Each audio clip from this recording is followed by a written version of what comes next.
to The Truth in This Art. I am your host, Rob Lee. And today I am thrilled to delve into the vibrant world of abstract art, art therapy, and entrepreneurship with a truly gifted DMV area visual artist.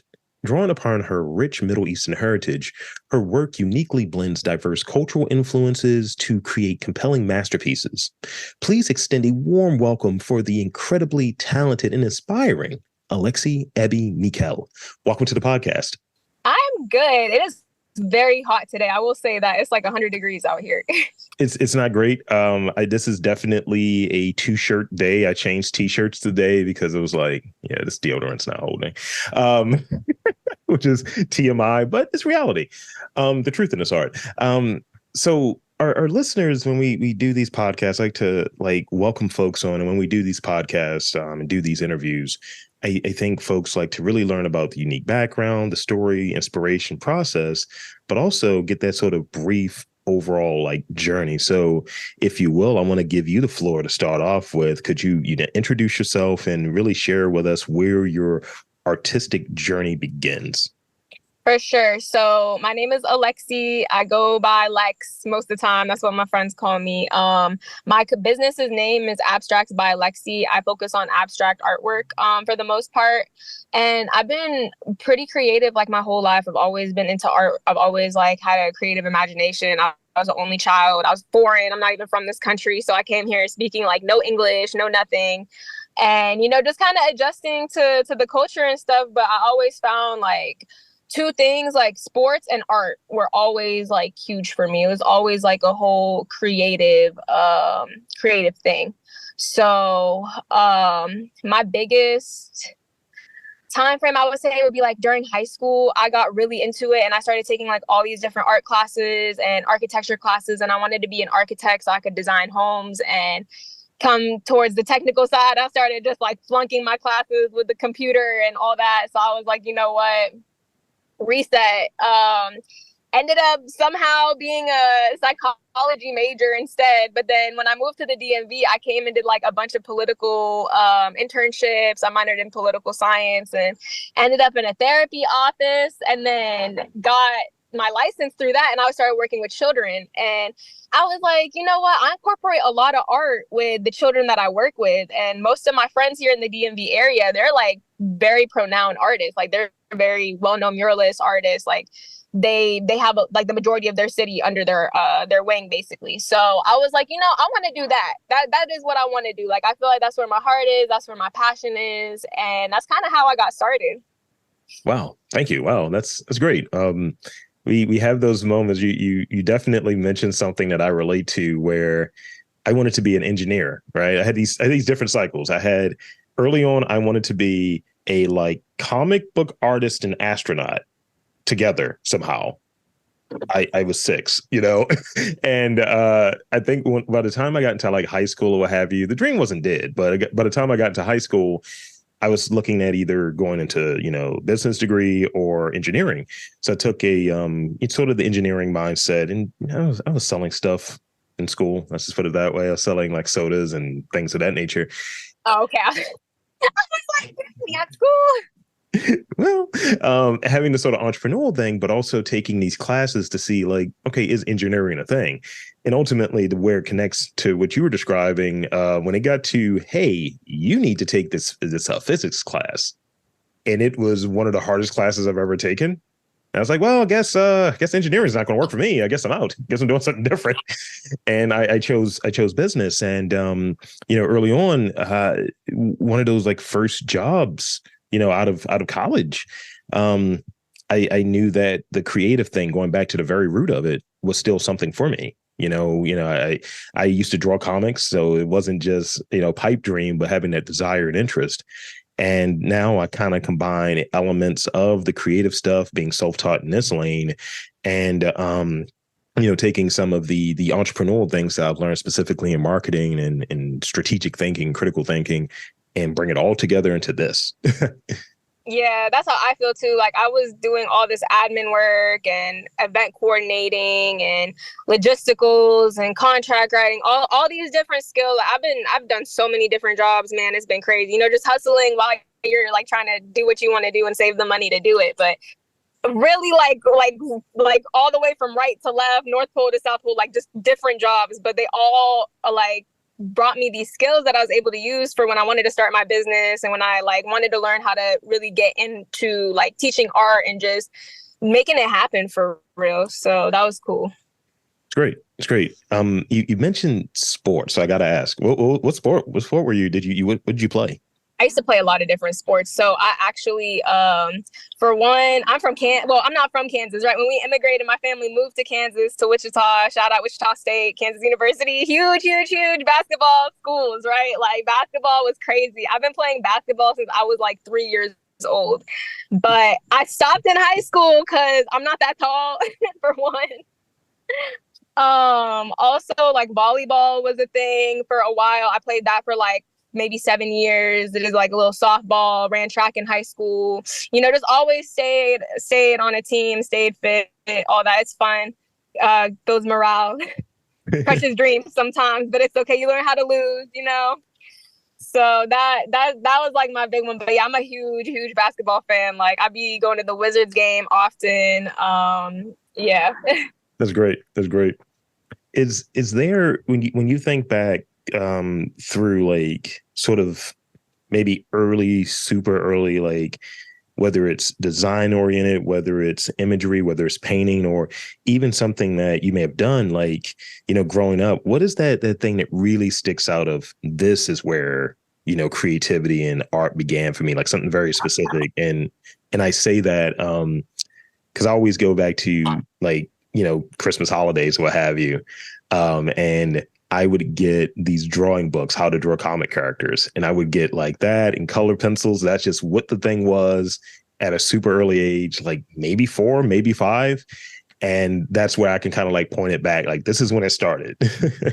I would say like when I really got serious about it, it was high school. I had a dope art teacher. Her name was Miss Sprague. I still remember her. She's that cool.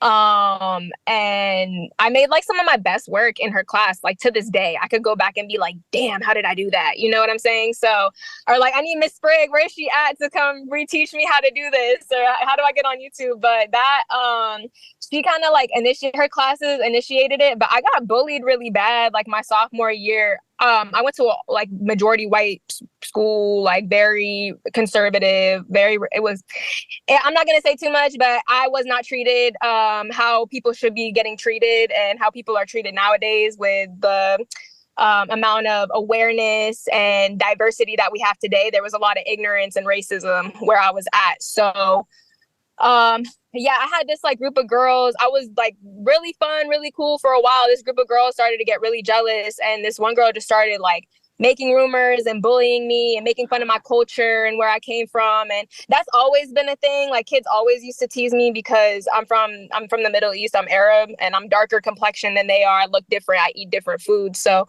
there was a time where like I didn't have friends for like a year or so. I'm gonna be real. Like they were that mean. So I like honed all my time into making art, and my art was like my therapy.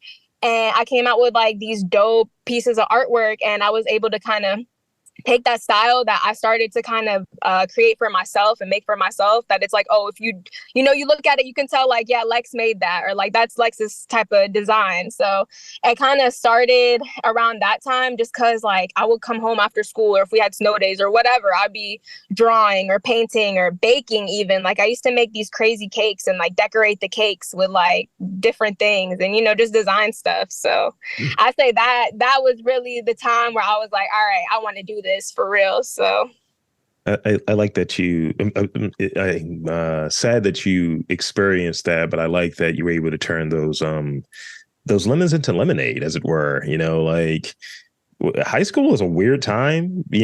Life is a weird time, but there are certain periods in your life where it's really weird, and there's no place for ignorance and mistreatment, anything along those lines.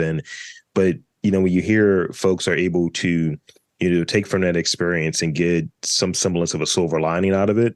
And it's just like, I'm a nerd. So it's like, this is a canon event, in the Spider-Man parlance. It's like, oh yeah, this had to happen. And now this happens. So yeah. Yeah, and it's made me stronger, to say the least too. Like now when I see somebody, I'm not gonna lie, I go back like not very often, but when I do go back there and I see something like just not appropriate happening, or someone saying something that is derogatory or discriminative or racist, just completely as a whole, I will speak up. Like, I've gotten people kicked out of bars before, like just for being racist, for saying something racist about me or about something I said that they had nothing to even deal with. So I will say, like, before I used to be like really quiet and like just kind of deal with it and take it, as I feel like most of us were like that when we were younger. But now it's like, no, like, I will stand up for what I believe in, for what I feel is right, for what I know is truth and facts and all that. I'm not gonna sit here and be fed BS from people who don't even like me because of how I look. Like, that's ridiculous. So, Yeah, absolutely. I'm on the same page. And, you touched on not being tall earlier. So Yeah. I'm very tall. I'm 6'4", right? Oh, So, wow. and I'm a huge black guy. Let's just put it that way. So when I'm in these different circles and due to the nature of what I'm doing, I see these weird little microaggressions and how people are. And then they kind of look at me one way, but my voice is very distinct. So they hear me talk, they're like, oh, that's Rob. Let me turn off this weird racial thing I was doing a second ago. It happens all the time. And I find that I try not to push the button too often, but sometimes it is what it is. And to your point about, it's like, you got to call that out. It's just like, I don't know what it is, but this feels like this. So let me poke at it a little bit more to have a person actually, oh, yeah, just, you're so authentic. You're so, urban and so street. I was like, come Yeah. on. Tell me more about how black I am. Tell me more.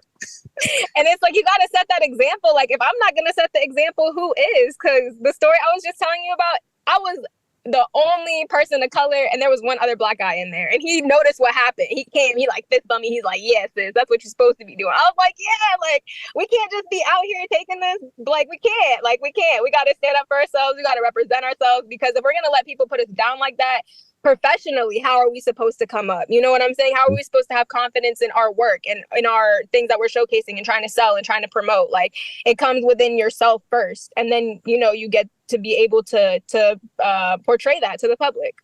100%. I love it. We're on the same page. You go, sis. I love it. I love it. So talk about a little bit with me when you're thinking through your work, sort of the sort of trajectory. What is because I understand the abstract component, understand there's even in the art therapy lane that's in there. Talk to me about who and the what, maybe different eras of art, different styles of art, in addition to the abstract work. But, who comes to mind when you think like, I really like their work. I really get a lot off of them. Like, I'm stealing maybe how they go about their thing or their use of color. Tell me about that. Andy Warhol, for sure, just with his pop art. Sorry, pop art. I like how he does like the variations of like the same image. I am a fan of that. Somebody else would be, there was a Middle Eastern artist. I think her name is like Zaina. I can't remember her last name, but she has like this line work that she does. And I'm a huge fan of that. And I think being Arab, we have like a lot of line work in our art, just in general, because of how the Arabic language is, how it looks and how we spell. So I feel like I kind of have like this stained glass vibe mixed in with like pop art, mixed in with some contemporary. I'm a huge Van Gogh fan. I have a few paintings, like it looks like his style, like kind of wavy and like swirls and different things. But I would say just like it's kind of like a combo of all the people and all the artists that I am a fan of and respect, and kind of take in little bits and incorporate it into what I do. It's great. It's great. I'm looking at my Roy Lichtenstein book right now on the floor, and I was like, yeah, it's a copy of a copy of a copy. And even I had this period probably 6 years ago now. I was looking at one of the paintings in the studio where I just felt compelled. I got possessed by the creative Holy Ghost, I'll call it, and I started painting things. And there's a painting that there's two of them. There is one that's in one part of my house and one that I gave to my partner. And it has sort of this Basquiat energy to it. It has this street art and this emotion that's in it. And I'm not an emotionally driven dude, but I look back at just those paintings during that time, that sort of 6 month period. And I'm like, yeah, I was kind of processing emotion here. Yeah. So in that sort of way, that segue, I was a loose segue there I attempted. Tell me about like conveying emotion in your work in terms of the colors, in terms of the shapes, in terms of the line choices and that those components of your work. Oh God, I would say I'm very emotionally driven. I'm just an emotional person. I'm a Scorpio. So yeah, I know, but I'm a cool one. I promise. I promise. But what's it called? Yeah, I feel very intensely like I feel just like I am a sensitive person. Not to say like boohoo sensitive, but I just feel energy like very crazy. So when I've had my heart broken, I've come up with these like pieces. They're kind of like gory a little bit, a little dark. It's like broken hearts or heart stab, but those are like the most favorite paintings. Like when people look at my stuff, they're like, wow, I love this one, or like this one speaks to me, or whoa, like this is dark, but I love it. Like, and I'll be like, whoa, like I was really depressed. I was in a dark space when I did this. And then sometimes there's works that I've done where I'm just like really happy. I'm on top of the world. And I'm like, you know what? I feel like just to putting out some energy. Let me come up with something. Like, let me just paint for fun. And I come up with like this really cool idea. I'll end up making like a series out of it. Or sometimes it's just movement. Like sometimes I'm just like anxious or, I'm stressed out. Like I got stuff going on, but I'm like, I really want to paint, but I don't have like a whole lot of time to really focus on a project and do some more like like more simple abstract work and just do like a lot of like waves and movements with the strokes of the brushes. Like you can kind of see how I'm feeling in the paintings just like by the looking at the textures and the strokes and everything. So I will say, yeah, my mood definitely coincides with the artwork a lot of the time. That makes sense. That makes sense. I and I want to get your take on this. Is it a version of transference of like you have a feeling it's like I need to get this out into my creative work, whether it's a painting or maybe the other things. I find that creatives and artists usually have more than one thing that they kind of dabble in and one thing that they really go into. So is it transference in your opinion of having a feeling and it's like I need to get this on a canvas, I need to get this into a sketch or into writing? Yeah, usually I'll do the sketches first, most of the time. And then unless I have like a canvas readily available, but I'll usually end up sketching something first. And then I'm like, oh, this is cool. Let me put this on a canvas. And then I'll put it on a canvas. Sometimes if I'm just like, no, today I really just feel like painting, I will paint. Or if I'm teaching a class, sometimes like I'll give the kids instructions on what to do. That's like the more technical side. So when I'm teaching my classes, I really like stay to my lesson plan. I'll usually have something already made for them to use as a reference. So while they're doing stuff, if I'm going through something or I had like something I just want to get out, I'll just kind of make my own painting in class. Not all the time. Like it's only if there's like downtime or free time, of course. But yeah, I'll start working on something.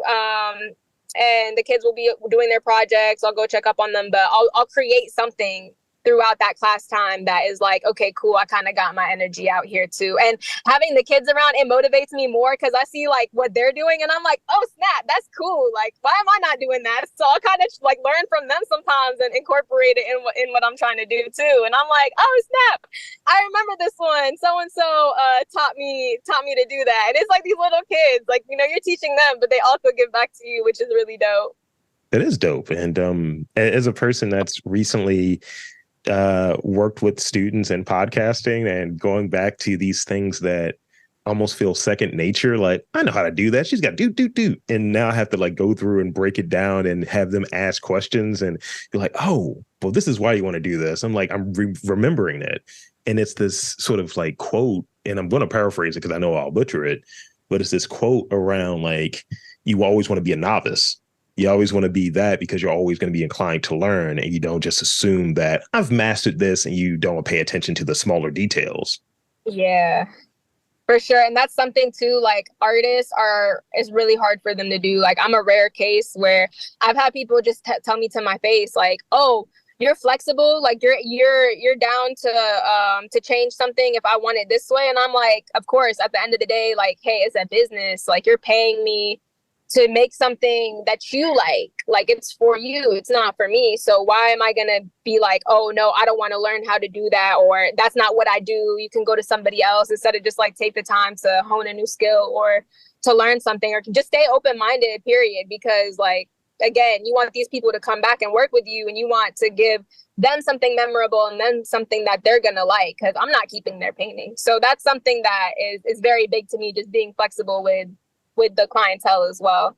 It's very much a collaborative angle, where, I even look at this, and I've told more and more folks about this as I'm doing these interviews. This is my creative pursuit, right? But this is a collaborative thing right here. So we're doing this interview, you're prepared, you have the right energy and all of that stuff that goes into it. And there's almost this unwritten agreement of, this dude isn't going to waste my time and give me goofy questions. Maybe I am, I don't know. But there's at least this intent to, have interest in your work and like, let's open up the story. Let's open up the conversation. But it's very much collaborative. It's the same energy. It's an exchange in that way. And sometimes people don't get it. It's like there's collaboration in that sort of way. So if I send the questions over beforehand, or if I'm like, this is how we're going to do it, that's my responsibility to make sure it's set in the best possible way to show the guests in the best sort of light and have them most comfortable to share their work. Because at times, and I think as you touched on it a bit earlier, sometimes our work is rooted in something that is a tough thing to go back and think about.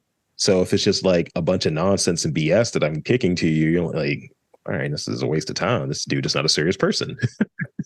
Yeah, that's the biggest thing. I'm like, why am I going to sit here and waste time and waste somebody else's time? I'm like, that's not, it doesn't make sense.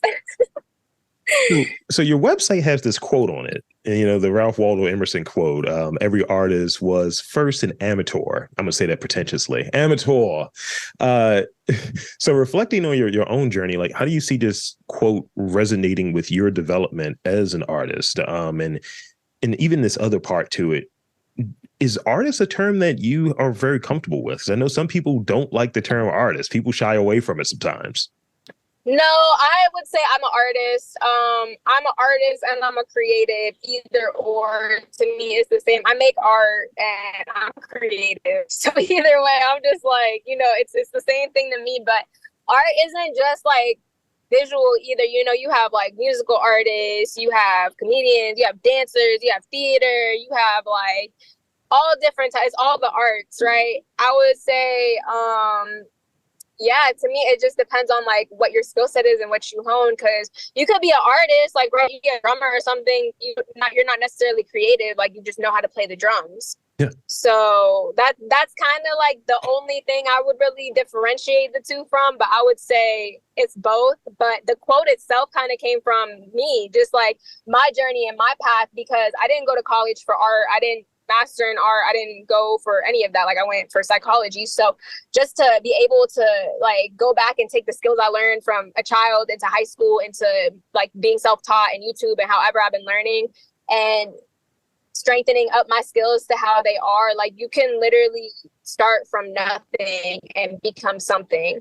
And you can't be scared just because your work isn't great in the beginning. If you got to practice, like with anything, right? Like, we go to school for 12 years to learn English and to learn proper grammar and to master all the stuff we've mastered now, how to be professional, life skills, how to socialize, what's expected, what's not good to do in front of people. Like, it's kind of the same thing. Like, you really got to take the time to train yourself and to learn about the history and learn about the field and the industry and like what it's about and who are the people in it and everything. It's not, to me, it's not a hobby, it's a lifestyle. So that's why I'm like, I take it very seriously. I'm not here just doing this for fun or extra pocket change or, yeah, this is like some money for my, this is how I pay my bills. This is how I eat. This is how I survive. Like, so I'm going to master and study under whoever I need to and respect those people, because honestly, I have a lot of mentors that if it wasn't for them, there's no way I would be where I'm at right now, because they were the ones who made it big, and they've been like generous enough to give out the opportunity to be able to follow in their footsteps and kind of learn the things that they know. And they've like had to struggle to learn. They kind of are just spitting it out to me like, hey, this is what you should do. This is what you shouldn't. This is how you do this, blah, blah, blah, Yeah. And it's a lot of value in that. Like, when I do this stuff, I always give away just time, energy, and just expertise for free. I think it's to be shared. And a lot of folks want to hold on to it because they'll look at folks as competition, right? And I don't do that. I was just like, I'm the one that's doing this version of podcast. I'm the one that's got these jokes or this corny sort of my. No one's replacing the sort of me in Mhm. it, and I think that's why it's important to have you in your work. Like someone can do, a painting, someone can do some work, whatever the creative work is. And you're like, it's great. Technically it's sound, but it doesn't say anything. It doesn't speak to me. It doesn't have any emotion Yeah. of the person in it. So, but sort of handing out and sharing sort of the technical components of it, that's great. And I think that's what, folks who have been in the role and what I see my role as it's important to do. It's important to sort of help this next generation of people that are coming up. And it's like, oh, and hopefully they kind of keep that going because, culture disappears, creativity disappears and Oh it yeah. changes. So being able to have people that carry on to the next sort of lane and level, that's important. No, for sure. And that's another thing I've noticed too. I just wanted to touch on real quick is people being willing to collaborate and not see each other as competition. Cause man, I'll tell you, there's been like a few people I've tried to work with in the past, and I end up like working with them under a person who is like setting the project up. And I will know these people, like we're cool, whatever. And I start working with them and they like don't want to work together and it ends up ruining the project. And I come back like sometimes and I hear like, yeah, they got weird because they heard you were coming in on the project with them, or like you can tell there's an intimidation and they don't want you to be a part of it. It's like, oh, Mm-hmm. they're like, I've had people like block me from doing the task that I was specifically told to do, or they like want to second guess too much or not like just trust, just trust the art, trust the process. So I don't work with those people because it sets you up for failure like that. I know like for this one instance, like we ended up making a huge mess and everything just because stuff wasn't done properly. The communication wasn't done properly and people like got like petty and disrespectful out of nowhere. And it's just like, we're supposed to work together just because you want to be in charge. And this isn't even your project. You are here to help with me. We're here together to work together. Now, like, look, we got to do hours of extra work like for no reason. So I've just seen it blow up, and I don't think that having that kind of mindset is successful, especially if you want to be in this industry. Absolutely. I see it in something that's like this. I see it in all of the things where sort of scarcity is around and opportunities are limited. And, it's always someone wants to be the alpha, the top person in it, and they know what's best. And, there are all types of other things that come into mind, whether it be race, gender, presentation, identity, all of those different things to say, oh, well, I don't want to work with this person. And they kind of block someone who's just super talented and has the merit and it's gotten the opportunity. Yeah, or they're just jealous. They're like, oh, I know she's good, or I know they're good, or whatever. And this is supposed to be my time to shine. I don't want stuff like that. I've seen it happen not only to myself, I've seen it happen to other people. Like, I've seen people's reputations try to get this, like, what they called like, swept, mopped, because people were just jealous of these artists' success. And it's like, just like having to learn how to navigate through that and like just keeping your reputation pure. Because I know like I have such a rapport here with a lot of people that if someone was to go and say, oh, Lexi did da da da da da, I would have them call me and be like, hey, I heard you did this. Why are they saying that? Like, did this actually happen? Not like, oh my God, and start spreading it around to everyone. Like, oh, did you guys hear about Lexi da da da? So it's like, again, you just learn. It's a learning process. You just learn how you're supposed to move, how you're supposed to speak, behave, everything, and deal with people so that way the impression lasts and like you continue to have good relationships, because without that, like how are we gonna eat? How are we gonna work together? Where's the art gonna happen? So I got one last real question for you to reset, as it were. What's next? What's next for you? I want to hear a little bit about what's coming up for you from the business side, from your own individual practice. What's next? So I know right now for me, I am going to be teaching a lot this next semester with some schools in Southeast DC in Ward 8 and a high school in Tacoma Park. I'm also doing next month Art on Night, which is a huge art festival that DC holds. I currently work with Chris Pirate as well. He's a very big muralist out here. But yeah, he is like one of my top mentors. He is awesome. He actually like gave me the advice that really changed my whole life, and I really started to take everything seriously. So he helped kind of push me into doing what I'm doing now. But for right now, that's really all I have. I may have a few showings in the next month or two as well. One at Flourish Gallery, and I was asked to do another installation somewhere in Virginia. So lots of different little things going on. I love to hear it. I love to hear it. So we got a couple rapid fire questions I got to shoot your way, because you've earned them. I still think I try to tell people, when the rapid fire questions, it's not something to be afraid of, something you've earned. All right. So here's the first one I will have you. There are four of them. What is your favorite or most inspiring place that you've like lived in or created in?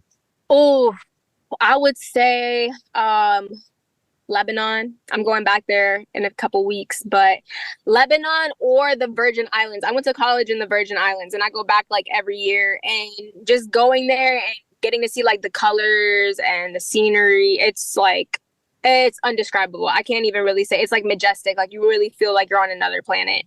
But the same goes for Lebanon too. Lebanon is just crazy. I love going there. It's beautiful. You get all sorts of different aspects and land features and colors. And like, I don't know, it's just like one of the most beautiful places I've been in. Not being biased, I have been like a lot of places around the world, but it's still the most inspiring to me. Like it makes me want to create. Describe your art in one word. Abstract. Of course it would. This is a weird one. I've added it recently. What's the most inspiring color to you, or most important color? That's actually the question. What is the most important color to you? Red. It's my favorite color, and it's the most intense color. I feel like you can do so much with red. You can make pink, you can make like dark colors, and it's just the color of passion. So I'm a very passionate person, to say the least. So I'm like, I just love that color. This is the last one. I'm always interested into the culinary exchange, right? So, what is your go-to? I need to eat something. It doesn't have to be healthy. It has to be good. What is your go-to like food, snack, whatever it is? What is your go-to? I'm about to sound so basic. It's some pizza, some New York thin crust, like jumbo slice pizza. Like that'll make my whole day. Like if I'm having a bad day and you're like, "Oh, let's go get some pizza," it's got to be some good pizza. 100%, 100%. That is the perfect answer, actually. So one, I want to thank you for coming on and making the time to be on this podcast, this illustrious podcast. And two, I want to invite and encourage you to share with the listeners where they can check you out, social media, website, all of that good stuff. The floor is yours. Awesome. So y'all can follow me at Lex from Lebanon, Lex from FROM, Lebanon, Lebanon. My website is Abstracts by Alexi, and my Instagram art page is also Abstracts by Alexi, and it's in my bio of the first Instagram that I gave you guys. So check me out. And there you have it, folks. I want to again thank Alexi Abi Mikhael for coming on to the podcast. And I'm Rob Lee, saying that there is art, culture, and community in and around your neck of the woods. You've just got to look for it.